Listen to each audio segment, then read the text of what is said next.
In this video, I'll show you how to find any major or minor scale in seconds. What? That's right, you do not need to go through long classes to understand this stuff. And because I'm your best piano playing friend, I'm going to give you 3 different ways to do this. Now, before we start, I want you to know that I think that you should be able to learn in whatever way suits you. So those of you who are purists and you think that there's only one right way to learn piano or music theory, I invite you to open your minds and consider that the entire point of learning theory is to be able to play better and understand music more easily. So whatever gets you there, gets you there.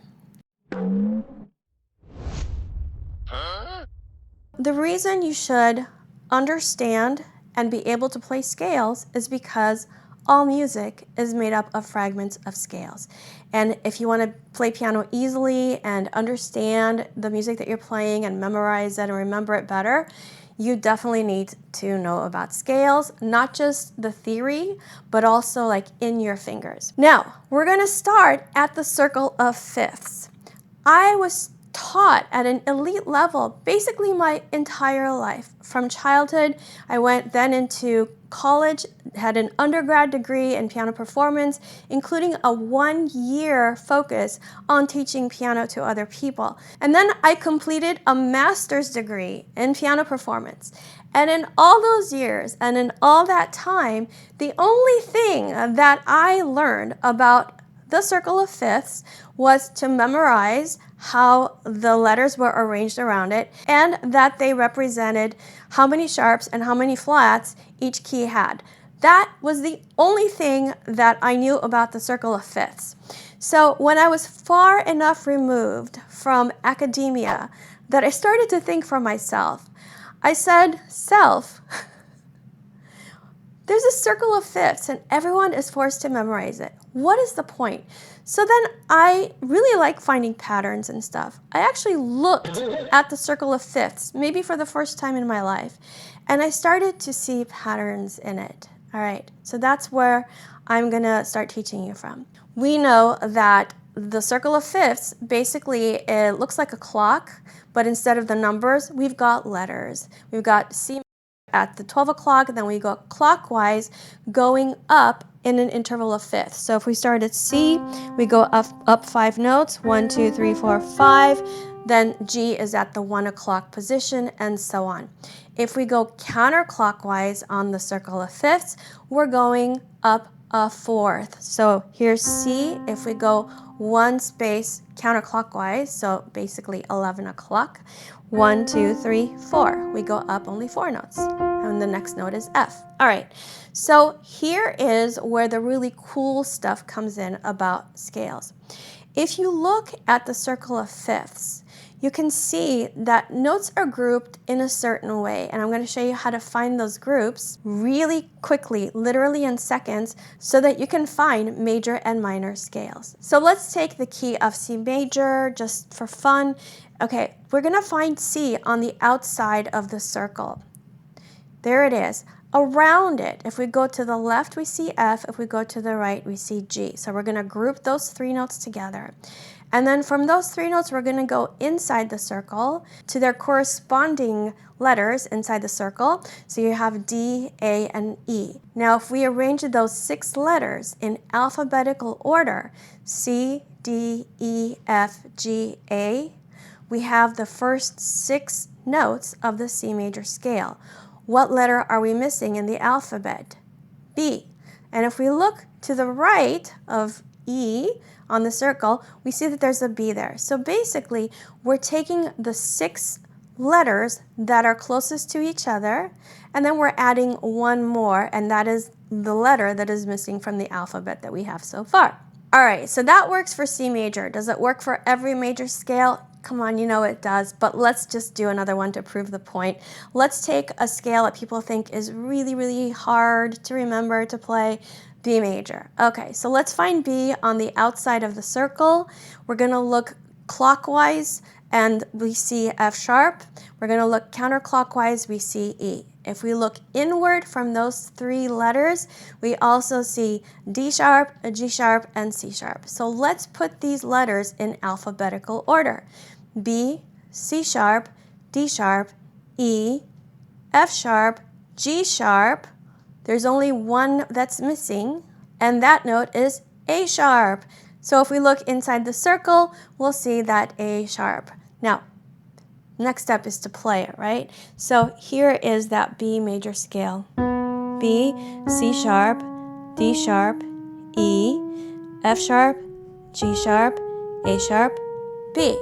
All right, so in a few seconds, you can find any major scale.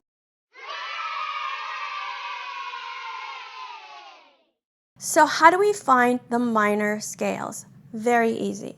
Look inside the circle. Let's say you want to make an A minor scale. Looking inside the circle, I see A. I'm going to do the same thing I did for major scales. I go one note clockwise, one note counterclockwise inside the circle. Then I look outward from those three letters. So I have a group of 6. I've got A, C, D, E, F, G. What letter is missing? It's B. And there it is off to the side, just like it was for the major scales. Now you may know that there are 3 forms of the minor scale. The one we just found is called the natural minor. Before we go any further, let's talk about the relationships between the outside letters and the inside letters. The outside letters can represent the major scales. So the C on the outside of the circle of fifths can represent the C major scale. The A inside it is its relative minor. Relative keys have the same exact notes. Okay, so let's take a look. Here's C major. Here is its relative minor, A minor. Same notes, right? Okay, so the relative minor here that has the same exact notes as a C major is called the natural minor. But we've got 2 other forms of the scale. Now this part you'll have to memorize, but it's pretty easy. The other 2 forms of the minor scales have some altered notes. So one of the forms of the minor scale is called the harmonic minor. The way you make the harmonic minor is first you find the notes of the natural minor. You can do it with the way that we just did on the circle of fifths. And then you remember that in the harmonic minor, the 7th note of the scale gets pushed up a half step like this. 1, 2, 3, 4, 5, 6. So here's my 7th letter, 7th note of the scale. I'm going to push it up a half step. G sharp, A, harmonic minor. And this formula applies to whichever minor scale you're playing. The other form of the minor scale is called the melodic minor scale. In the melodic minor scale, so now if you've been trained as a classical pianist, you understand the melodic scale a little bit differently than someone who has been trained as a jazz pianist. When you are a classical pianist, you are always taught this, what I'm about to say now. So the melodic scale has the same notes as the natural minor scale, but you push up the 6th and the 7th degrees of the scale. So 1, 2, 3, 4, 5. Here's the 6th degree of the scale. I'm going to push it up a half step. And the 7th degree. Push it up a half step. Now, if you're a classical pianist, you've been taught that on the way down, you go back to your natural minor. That is the classical way of understanding the melodic minor scale.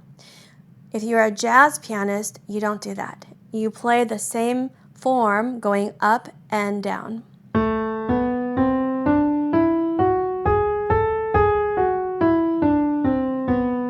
So, whichever way you want to think of it is fine, But in my mind, the melodic minor has the 6th and the 7th degrees that are higher than the natural minor. If you do this, then I would call that you're going up on the melodic minor and down on the natural minor.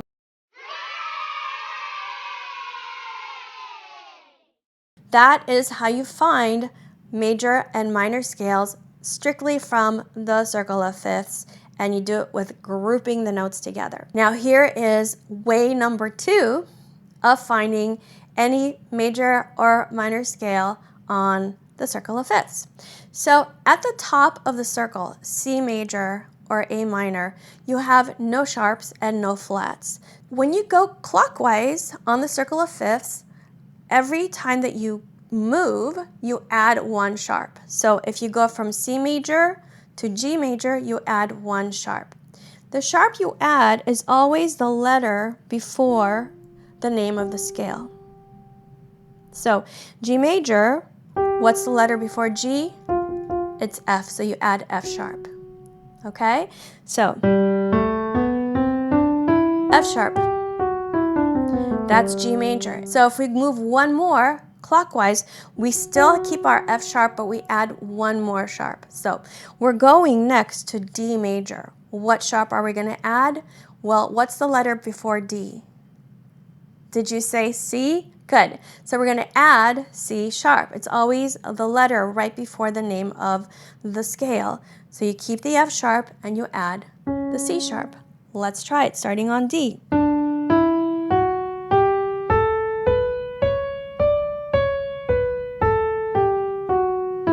See? It's very easy. Now, let's go back to the C position, the 12 o'clock. If we go counterclockwise from C, we're not adding sharps anymore, we're adding a flat, okay? So C has no sharps, no flats. If we go to F, F is going to have 1 flat. Okay, so which flat do we add? It's so easy. You look on the circle. If you're making an F major scale, you go 1 more space counterclockwise. You see that there's a B flat? That's the flat that we add. Is that easy or what? So we play F major and we look, we've gonna add a B flat. All right, so remember when we go counterclockwise, we add a flat each time. So if we want to make a B flat major scale, we have to keep the B flat from before, and we're going to add 1 more flat. Which flat are we going to add? E flat, or the next one counterclockwise. So B flat major. Easy, right? Okay, there you go.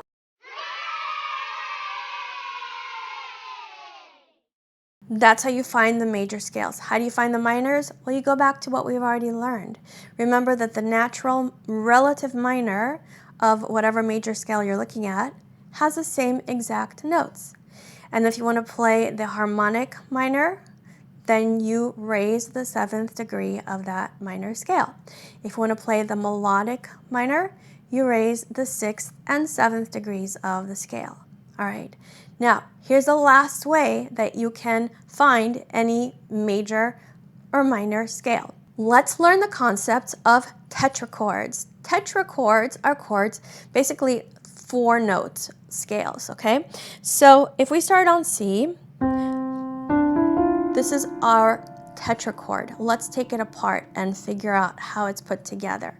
So we're learning a template, okay, that you can apply to any other scale. So we start at a note, we go up a whole step. If you're not sure what that is, so any 2 keys that are like this are called half steps.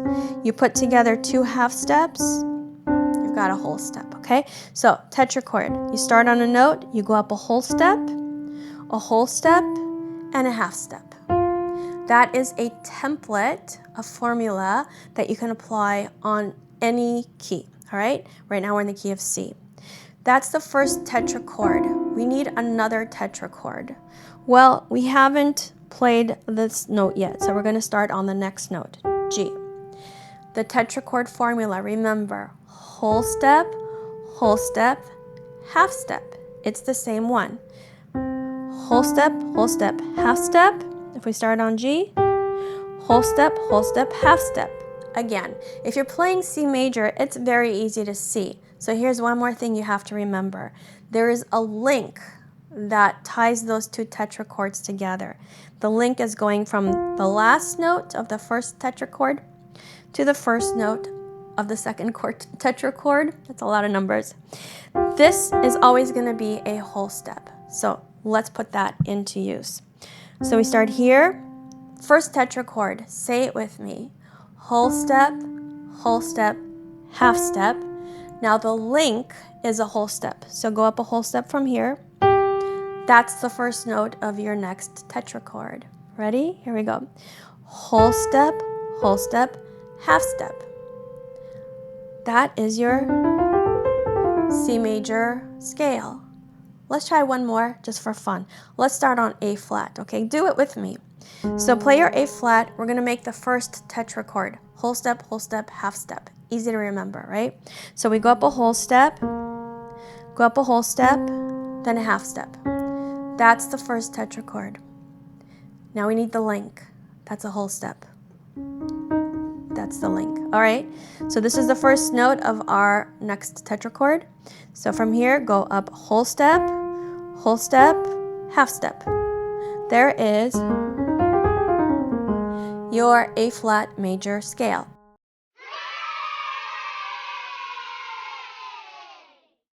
How do you find the relative minor? You already know. Nice. Our brains are so amazingly diverse. We understand things in different ways. Whichever way works for you, use that one. And remember, the whole point of learning music theory is to use it, okay? Not just to memorize it. Now, if you want to practice playing these major scales, you don't want to just play up and down, okay? There are ways to practice that are way more time effective, like they give you more bang for your buck. They pay off better. All right, so if you want to explore different ways of practicing scales that will really get you inside how to play these scales, check out my courses, Not Your Mama's Scales. I've got free previews linked below, and if you watch this video, you can also apply a 66% off coupon and get the courses for 1/3 of regular price. That coupon code is below. Now, if you want to learn how to find any chord in seconds without memorizing anything, go ahead and watch this video here. Keep practicing, have fun, and I will see you soon. Bye.